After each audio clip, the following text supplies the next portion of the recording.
So you made this?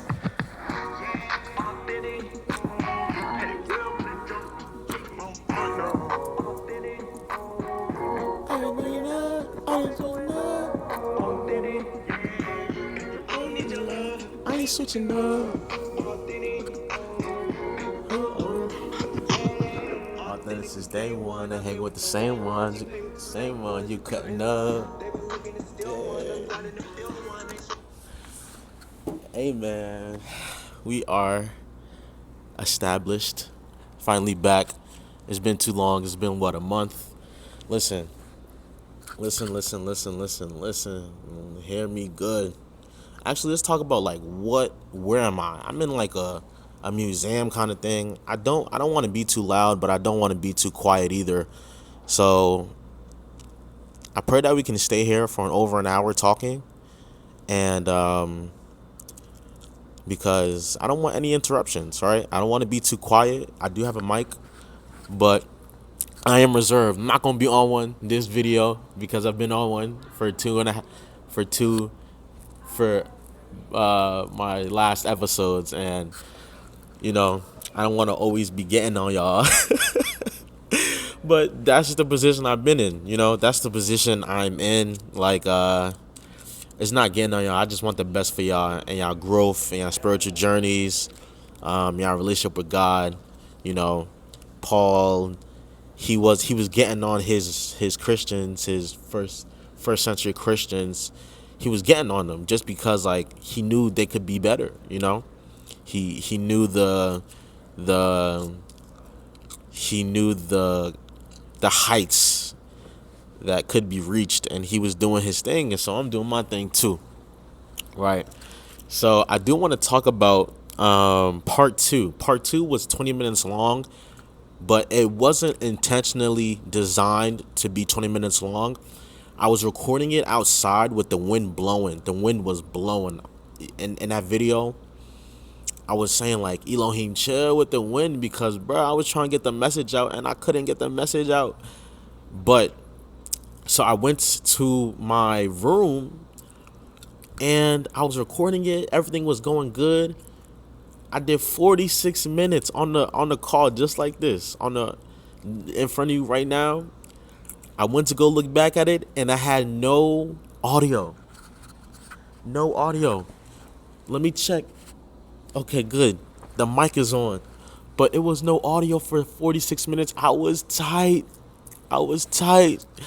But so I decided to just upload the first part, and I promise y'all I'm finish that series, the series of the fruits of the spirit. I'm gonna finish it.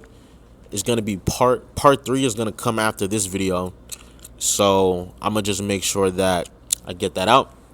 And y'all already know I got the books as in my notebook, my good old trusty Bible. Feel me? Let me let y'all. Yo, you can honestly get this Bible on eBay for $3. So I don't know if that's a steal. I don't know if that's some gems. $3 Bibles. Like what's the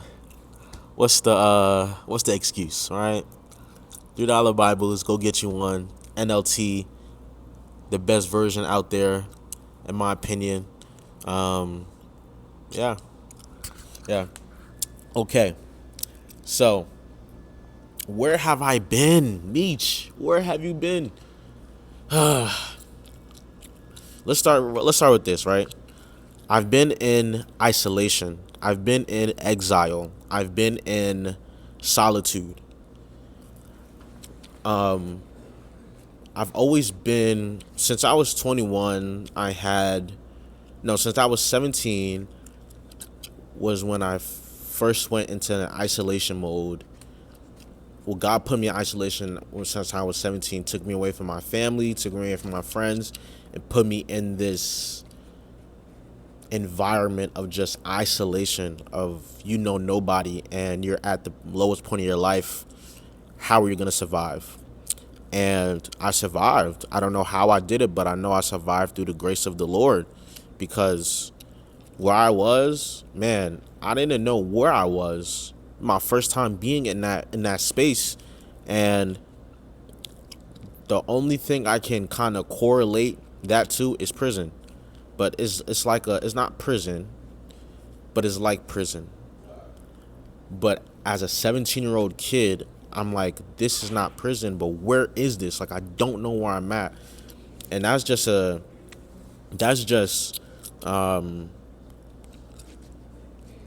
that was just a combination of all the things I've been dealing with in terms of why I've been gone. So that process started for me at 17, and then fast forward to 23, I was in that same space as a 23-year-old for a good month. Did I deserve to be there for a good month? No. But I was there. And to question God's plan is not of me. I will never question his plan. All I will do in God's plan is to just trust in his plan. His plans are not my plans. His plans are to put me in the best positions possible, living the best, expressing his being living life to the most satisfaction, to the most satisfying, to the most riches, right? Expressing himself through me to gain all these riches, to gain all the satisfaction. But I know the journey there will be a hell of a journey. I use hell because it will feel like hell. It will feel like, you know, disparity. It will feel like you're alone. You're lonely. It will feel like no one has your back. It will feel like it. But I want to just be very direct and say it may seem like it, but it is not like it. Right? It may seem like you're alone, but truth is, people got your back. They got your back. They got my back. And if no one got your back, you're going to meet people along the way to get your back. And so, why have I been gone? I've been in, God directed me to isolation. He orchestrated me to be in solitude. While I was in solitude, I met amazing individuals of the kingdom. I'm talking about, oh, my dad's calling me. That's tough. He gonna have to wait because I'm recording. Love that dude. But look, met amazing people of the kingdom. And I promise y'all, I'm gonna introduce everybody in the video, in the podcast. But just give me some time to orchestrate, to get the people together. But yeah, now I want to dive into just like transition to what I wrote in my notes. I wrote in my notes, managing and handling the cards that I've been dealt, that you've been dealt. Okay, what does that mean, Amechi? Amechi G, what does that mean? Handling and managing the cards that you've been dealt. So for me, I'm gonna talk only about me, right? I've been dealt the cards of, I'm gonna be very careful with this. I have symptoms of something, right? Not gonna tell you what the symptoms are, like the symptoms of what, but just know that I am a different breed with different cards. And it's beautiful because a lot of people have the same cards, but no one talks about it. And I don't want this to be a medical diagnosis video. No. I don't want to talk about the medical world. I really don't like the medical world, but I'm going to take the good and leave the bad. I encourage everyone else, when you get information, take the good, leave the bad. Right? There's some good, there's some bad. More bad than good in the medical field, but listen, when it comes to the psychiatric dilemmas of the world, it's tough. It's tough to handle it. It's tough to to manage, right? So I've been dealt those cards since I was 17. I've been dealt those cards, and I'm gonna be honest. It's more so I didn't ask for these cards. I was just born in the environments that I was born into. My brain, I talked to this nurse while I was in isolation. This nurse was talking to me saying that, bro, you've been born. I've been born. Okay, so let me tell you where I've been born. 131 South Harrison Street in East Orange, New Jersey, in the year of 2001. Now, the year of 2001, the turn of the century, that strip was full of abandoned buildings and two or three or imagine 5, 10 apartment buildings, right? 10 amenity buildings like that, right? 5 of them are abandoned on one strip, or 7 of them are abandoned on one strip, and 3 is the only living, like only active tenants in the building. And my building was one of them. So I was surrounded by so much abandoned buildings, like abandoned, like big ass buildings, right? And that's what I was born into. 2002, I was 1. 2003, I was 2. 2004. Fast forward to 2020, 2017, 2018. I had my first mental breakdown. My environment was getting the best of me. I did not have the tools to navigate the systems that were in place as a 17-year-old young boy. I was not a young man. I thought I was a young man, but I was a young boy at 17 years old, right? And it's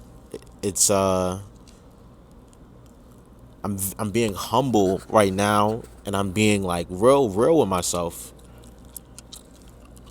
I knew nothing, not even a little bit. You know, I was following the wrong people. I I was in environments I had no business in, but because I was following certain people, I was in those situations. So you could say that I did it to myself. I dealt my own cards. I gave me the deck, you know, but ultimately I had to learn the hard way. And I'm gonna be honest, I've been very reflective of myself, and I think that's the only way I learn, bro. The hard way, and it sucks. But, you know, being an entrepreneur, being a podcaster, you know, being an entrepreneur, entrepreneurs take record. They take inventory of what they are doing on a daily basis, and they correct them. And since 2021, since 2020, since I've been an entrepreneur, I've been taking account of my actions, my results. And I've been the process of dotting your T's. Is dotting your T's, no, crossing your T's and dotting your I's. The process of doing that never stops. It only gets better. So, I'm dotting my T's, dotting my I's, crossing my T's, even now. And being that I learned the hard way, I don't want to keep learning the hard way. The hard way sucks, okay? The hard way does not feel good, right? I want to learn the easy way, and that's what I'm going to do. I'm going to learn the easy way, right? I'm going to learn the easy way, and we're going to keep helping other people. And while along the way of helping other people, I'm going to okay, this is what I want to do for real. Okay, so I'm planning to come out with some mentorship, with a mentorship program, and it's gonna align all of the things that we kind of need to think about in terms of being the most excellent you.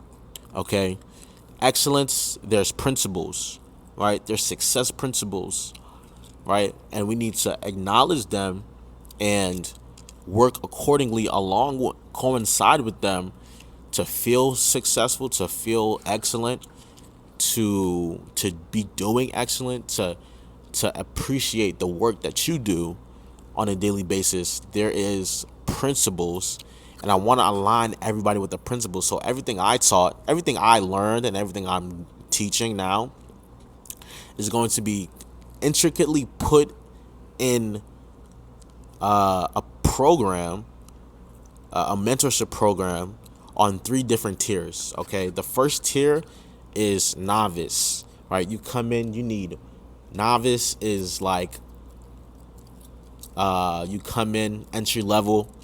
You don't need too much, right? So it's going to be 1 hour long conversation every week for novice, okay? And then for moderate is going to be a 30-minute, oh no, it's going to be, yeah, a 30-minute call 4 times a week, or 20 to 30-minute call 4 times a week. And then intense is going to be a 30-minute call every day, right? So depending on how you want to receive the information, either 1 time a week, 4 times a week, or every day, that is going to be up to you. And of course, my prices are going to be affordable. I am not trying to run you amok. I'm not trying to finesse. No, I'm going to be I'm going to pay attention to what people want, and I want to know what you want, right? Because that's step number 1. You got to know what you want, right? I was talking to my brother, man, and then he basically said something like, he's a drifter, right? And I don't know how to feel about my brother being a drifter, but he's a grown ass man. I don't have any say over his life, right? But I wanted to encourage my viewers, encourage the kin, encourage my people, right? The believers, my believers, right? The believers, my kin. Try your hardest not to be a drifter, right? There's the book Outwitting the Devil outlines what a drifter is, and let me see if I can look it up really quickly. So in the book Outwitting the Devil, I really recommend you get that book. And this is I'm a in my mentorship program, bro. Y'all getting all the sauce. I be giving y'all gonna get the sauce. Y'all gonna be talking to me on a daily basis. Y'all gonna grow every second, literally. All right, so in the book, they say that what is a drifter mindset? Drifters simply react to life as it comes along. It's a lackadaisical mindset that simply accepts what is, rather than setting an intention, goal, or bigger than life vision and becoming very deliberate about working towards it each and every day. Drifters float through life with no real plan or purpose. Now, you can be a drifter in specific areas on your life. You can also be a driver, right? And other areas of your life. But I challenge you to be a driver in every area of your life, right? If you're looking for, a lover, right? Be the driver. Just don't accept what you're getting, right? Become a better man, become a better woman. Then go out, feel better about yourself, right? Affirm every day. Go to the gym, get your body right, do something that you can be proud of. Then take that into the dating space, and you'll have so much more confidence, right? And you can see what you get then. But if you're not working on yourself, if you have baggage, if you're not healed, right? If you don't even love yourself, and you're going into the dating space, you gonna get what you get. And if you get what you get, you can't or won't, you shouldn't get upset. You feel me? But a little pointer about drifters. I didn't even want to talk about drifters, but it was on my heart, so I had to get it out. Right? I want to shift the focus back on my untold secrets. God uses I wrote this down. God uses the broken for glory. God calls the unqualified, then qualifies the called. I've been called, and I know this to be true because this is not what I intended to do. I did not think I was going to be a podcaster. I did not think that I was going to be ring light, Bible, notebook, glasses, change, hat. I had no idea what I wanted to do. A drifter, right? Someone that was plagued with mental anguish.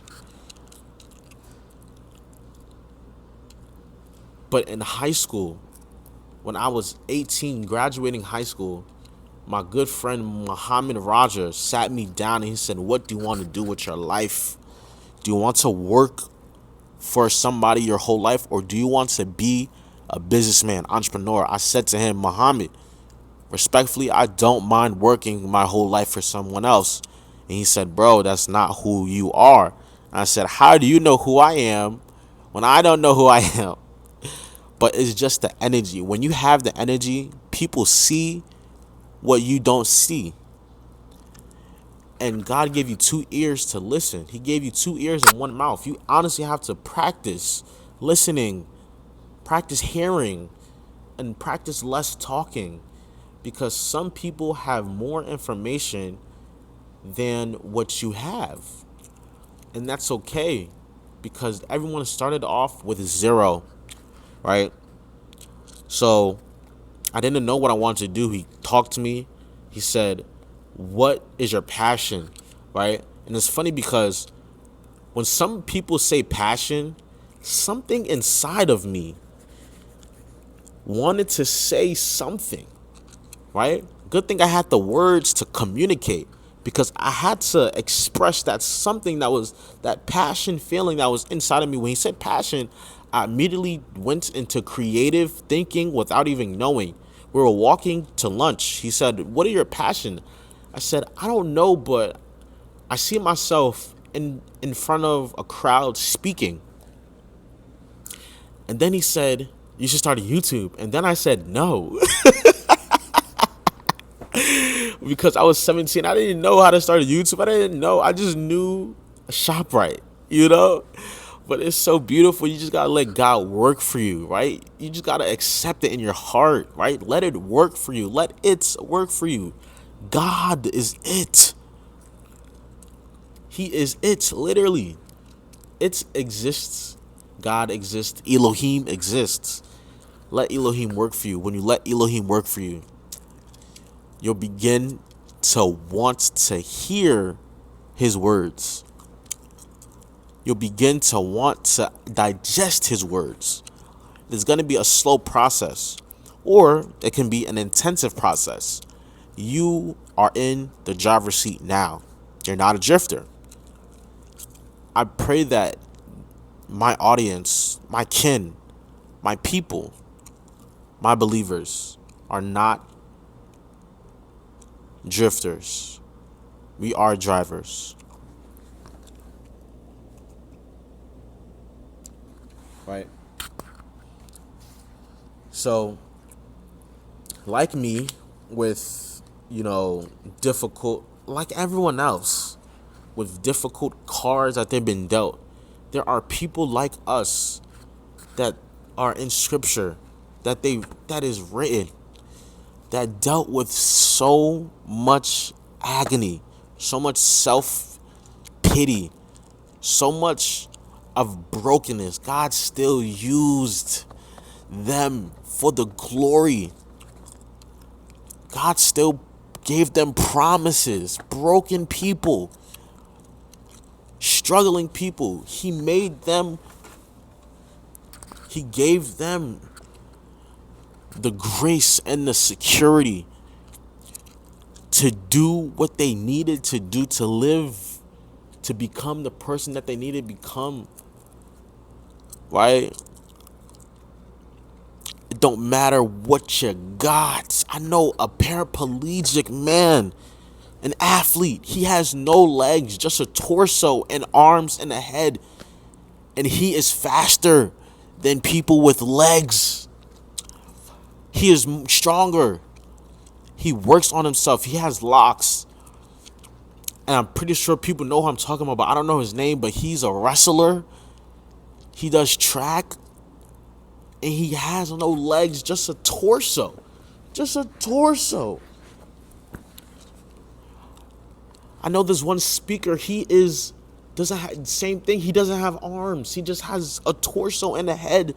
And he's speaking to millions of people on stage.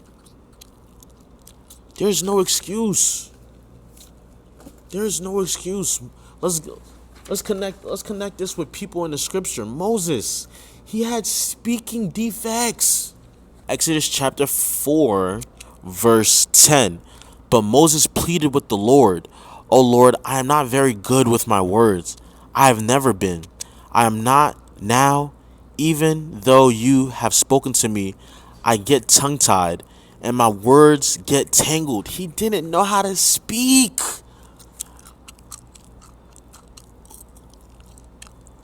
And guess what the Lord said? Then the Lord asked Moses, "Who makes a person's mouth? Who decides whether a person speaks or do not speak? Hear or do not hear? See and do not see? Is not I?" This is so genius. Is it not I, the Lord? Now go, I will be with you as you speak, and I will instruct you in what to say. But Moses again pleaded, "Lord, please send someone else." How many times have we denied the Lord? I can't count how many times I said, "Bro, I can't. No." Okay, I'll give you a personal account of of me living this out. God, in 2020, when I was like, like fresh out creative Meech, I was getting so many big ideas. One big idea that just plopped in my head was making a church, right? A church for the future, like a church in 2020, in 2050 or something like that, right? I'm like, a church? Me? Huh? What? Come again? Say what? Like, but isn't who, look, who makes a thought? Who decides whether people should think and not think? Who decides whether a thought should be given and not given? So, God is wonderful, man. If you just let him work with you, he will work with you. Then the Lord became angry with Moses. "All right," he said, "what about your brother, Aaron the Levite? I know he speaks well. And look, he is on his way to meet you now. He will be delighted to see you. Talk to him and put the words in his mouth. I will be with both of you as you speak, and I will instruct you both in what you do." So not only did God, he anointed Moses to be the speaker. But God is so sovereign, he's so caring. The Lord changed the goal to incorporate his brother to be the speaker, and then both to do the mission that God intended them to do. He said, "Okay, you're not confident enough yet? Okay, I'm going to help you push your, I'm gonna call your brother to help you. Man, Moses. Whew. Okay, the next one, the next leader in the Bible that had a defects was Elijah. Elijah had, he was suicidal. Elijah and Jeremiah was suicidal.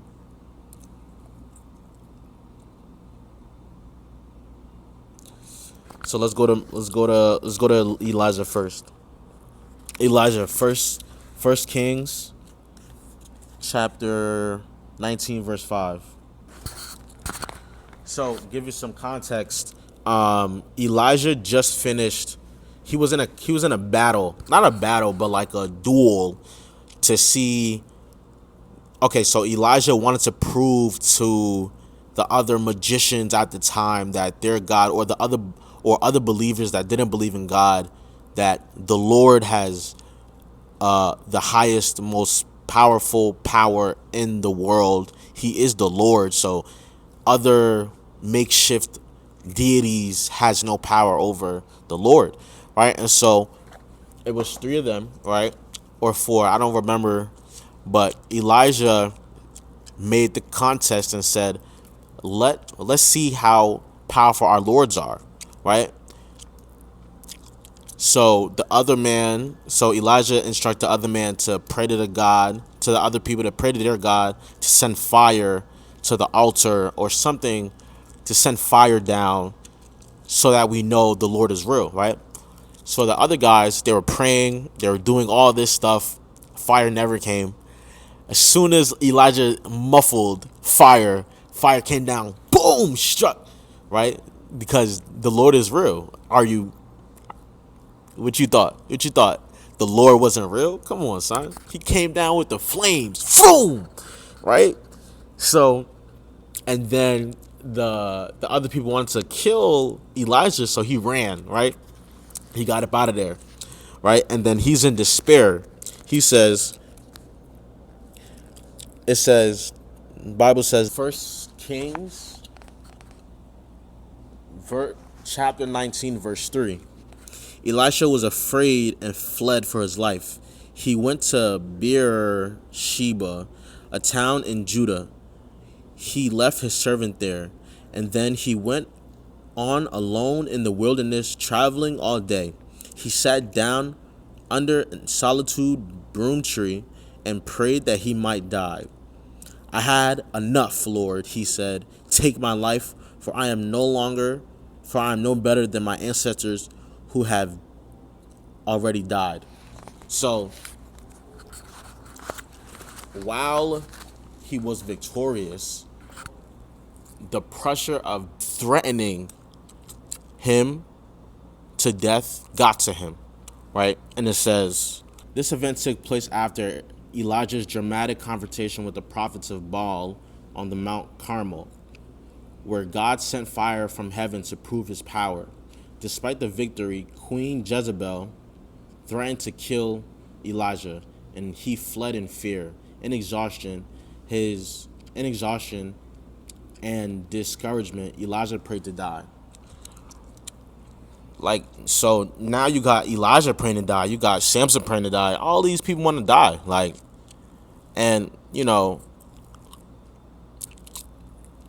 it's just real life stuff, man. Those, like, I'm pretty sure they're not the only one that prayed to kind of like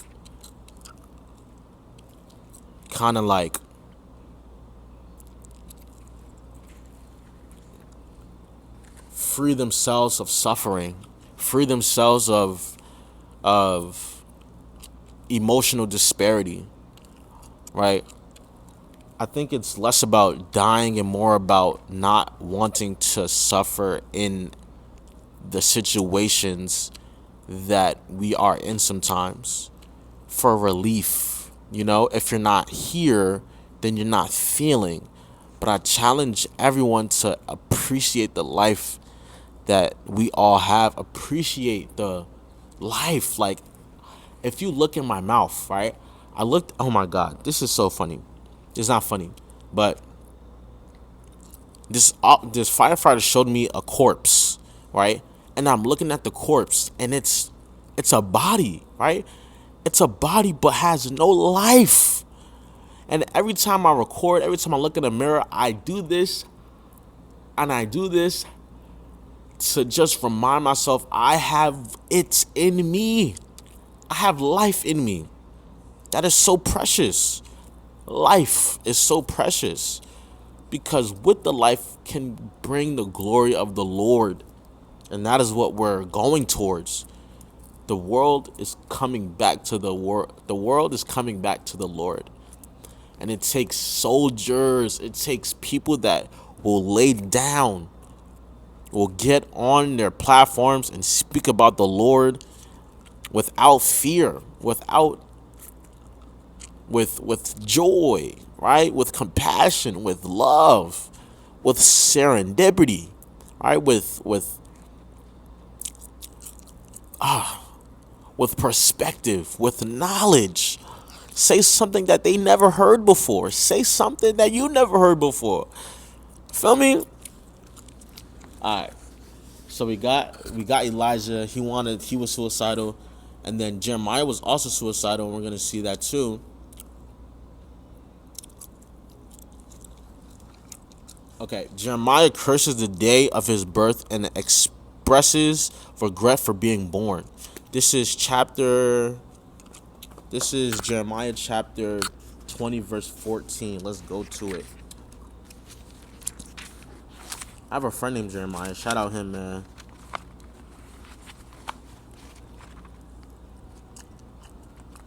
Chapter 20, verse 14. Okay. Yeah, I cursed the day I was born. May no one celebrate the day of my birth. I cursed the messenger. I cursed the messenger who told my father, "Good news, you have a son. Let him be destroyed like the cities of old that the Lord overthrew without mercy. Terrify him all Terrify him all day long with the battle's salt, with the battle shouts, because he did not kill me at birth." Wow. Oh, I had died in my mother's womb. Dang. That the body had been my grave. Sheesh. Why was I ever born? Has been filled. My entire life has been filled with trouble, sorrow, and shame. Oh my gosh, brother.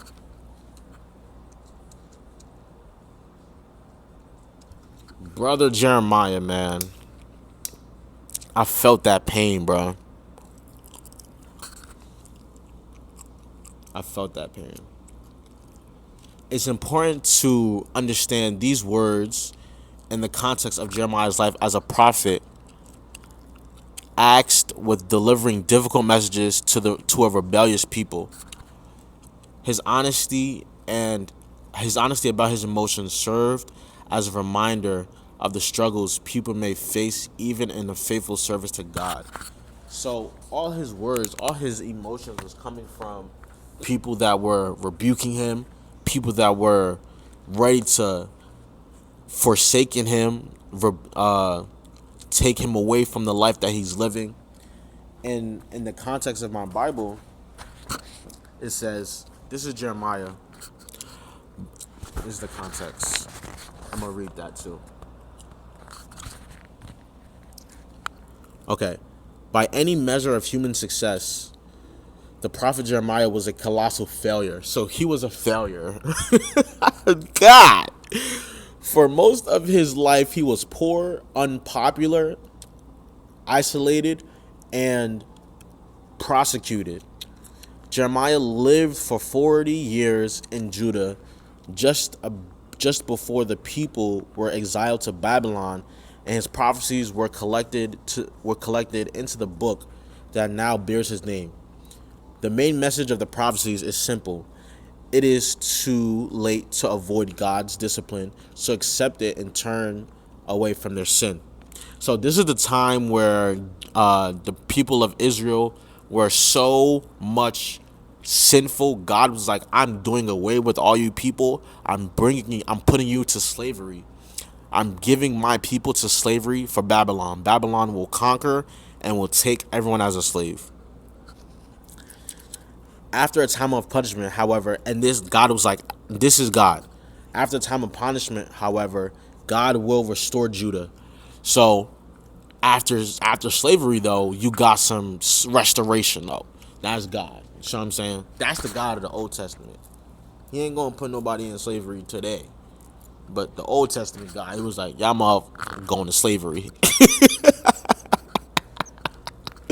So Jeremiah often used figurative actions to describe the message, such as shattering with clay to show how God will shatter Jerusalem. Sadly to say, Jeremiah's message was not well received. He was not well received.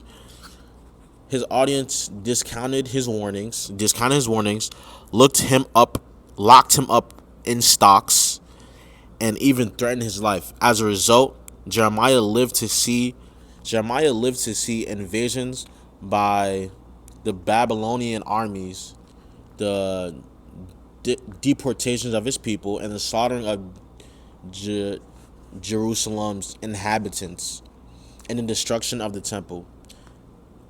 Because of his troubles, Jeremiah was often called the weeping prophet. The weeping prophet. Dang. And valuable there's so much other valuable leaders in the Bible that had defects. That had defects. You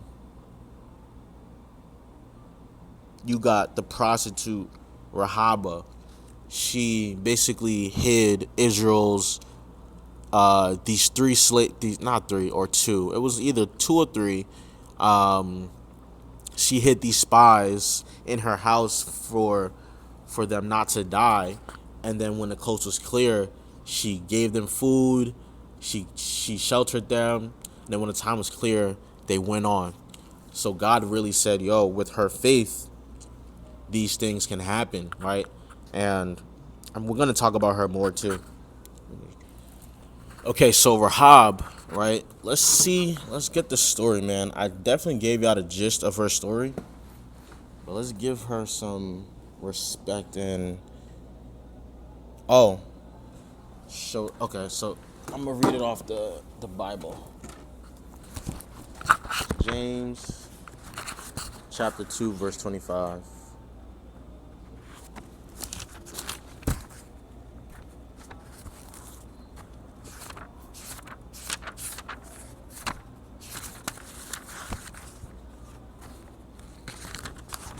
Okay. Okay. It says, Rahab the prostitute is another example. She was shown to be right with God by her actions when she hid the messengers and sent them safely away by a different road. Just as the body is dead without breath, so is faith. So also faith is dead without good works. So let's read 21. What does 21 say? Do you remember that the ancestor Abraham was shown to be right with God by his actions when he offered his son Isaac to the altar? So you see, his faith and his actions work together. His actions made his faith complete. And so it happened just as the scriptures say. Abraham believed God, and God accounted him as righteous because of his faith. He was even called the friend of God. So you see, we are shown to be right with God by what we do, not by faith alone. So basically, Rahaba was shown that she had faith in the Lord by what she did with the messengers, right? Even though she was a prostitute, she still had faith in the Lord, right? By saving the messengers. So God used her. So it doesn't matter what you do, what, disability or diagnosis, whatever the doctors say, the doctor's going to say, but what do you say about yourself? I have to tell somebody that I met in exile that, like, only you know what's going on with, only you know what's inside of you. No one can tell you what's inside of you. And my dad told me that when I was 17 years old. He told me, only you know what's going on inside of you. No one can tell you anything that's going on inside of you but you, right? And those are the words of an intelligent man. And I just share those words with my friend, with my comrade at the time. And I don't want us to dwell on what diagnosis we may have or we may not have, because there's lights in you despite what they say. The same lights that the Lord created the universe with. He said, let there be light, and there was light. He said, let there be earth. There was earth, right? I don't know if he said that, but he didn't say that. But you get my drift. You get my drift, right? And so when it comes to the light being inside you, right? When it comes to the light being inside you,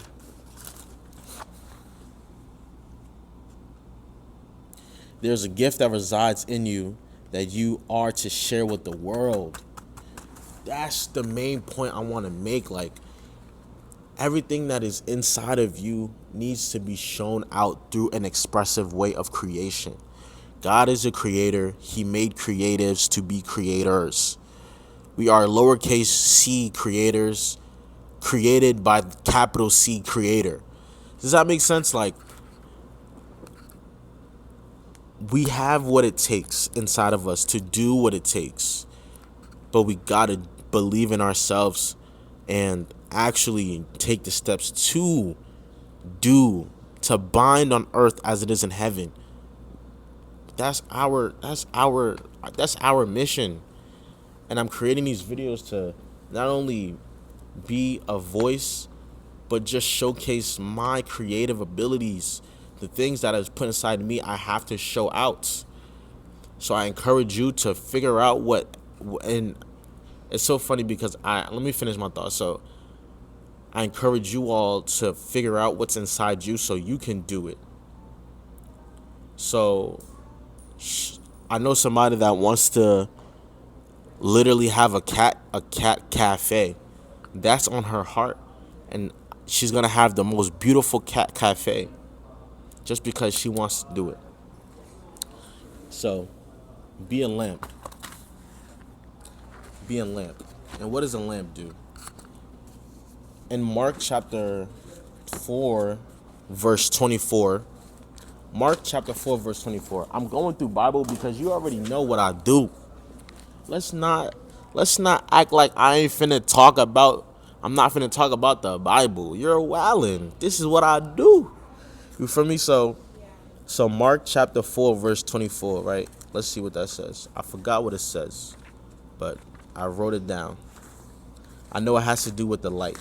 This is the parable of a lamp. Okay, let me read the whole thing, and then we're gonna wrap up. Okay. Then Jesus asked them, would anyone light a lamp and then put it in under a basket or under a bed? Of course not. A lamp is placed on a stand where its light will shine. So same thing.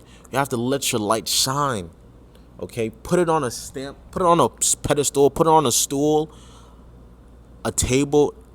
Stand on top of a table and let your light shine. Stand on top of the people. Stand not on top of the people, but stand on a stage looking at people and do your thing. For everything that is hidden will eventually be brought out into the open, and every secret will be brought to light. Anyone with ears to hear should listen and understand. Now check this, right? He then added, pay close attention to what you hear. The closer you listen, the more understanding you will be given, and you will receive even more. So if you listen instead of talking, use your 2 ears to listen, one mouth to talk. Understand the words that God is saying, that Yeshua is saying. You will receive even more. So if you become a student to the scripture, you will receive even more. To those who listen to my teaching, more understanding will be given. But those who are not listening, even what little understanding you have will be taken away from them. So if you decide to not, if you decide that, listen, this is bullcrap, he's not talking sense. If you decide to go that route, don't let the enemy fool you like that. Don't let the enemy fool you like that. That is tomfoolery. Okay?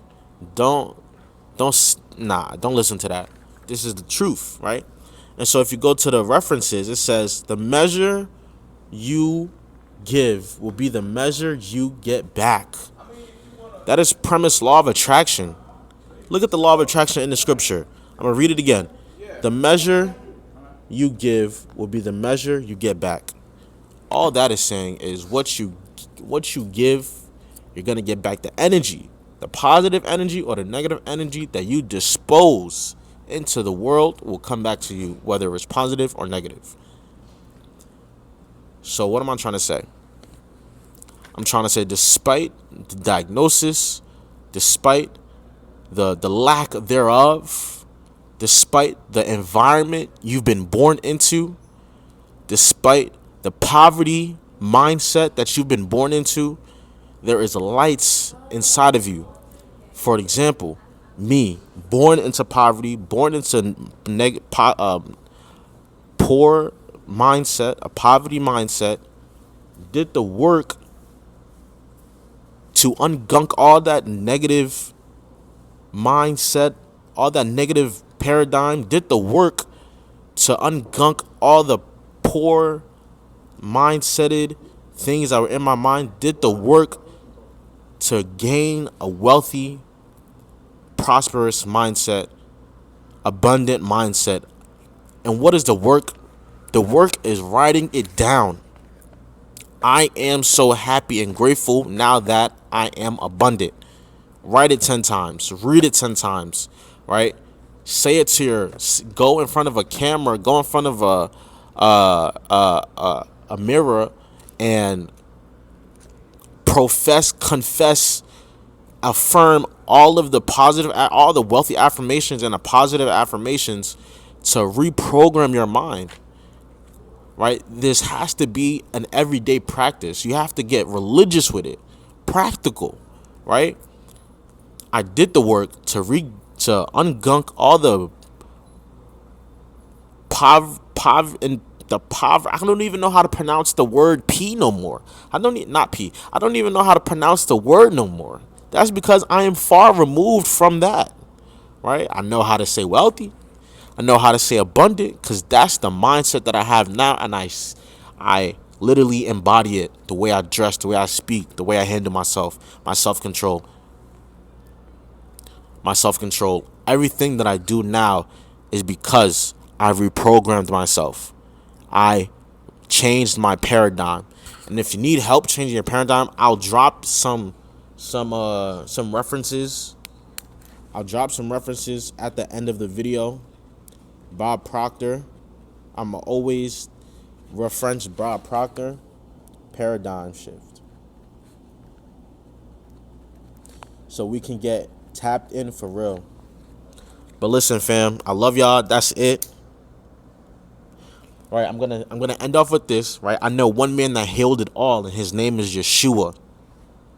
Speak life into your situation. If you are homeless, don't confess homelessness. Profess the truth that you are sheltered.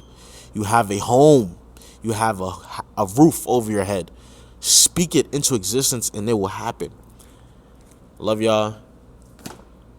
That is my time. I'm gone. Love y'all. Peace.